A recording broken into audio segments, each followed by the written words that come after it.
Hədislərdə qeyd olunur, mərhum Şeyx Əbbas Qumminin əsərlərində var.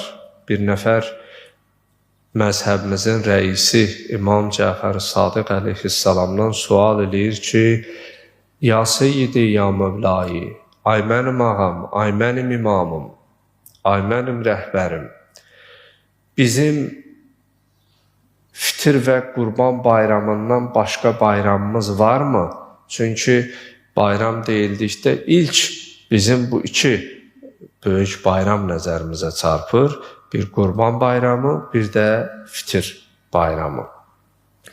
İmam Cəfər Sadiq əleyhissalam buyurur ki, bəli, İdullahil Əkbər, Allahın elə ən böyük bayramı və savab və fəzilətdə üstün olan və fitir qurban bayramı kimi elə böyük bayramlarından olan Qədirxum bayramıdır ki, bunu vilayətin bayramı hesab edirlər. Peyğəmbər sallallahu təkidlə və məsum imamlarımız da bunun insanlara, bəşəriyyətə çatdırılmasını istəyir.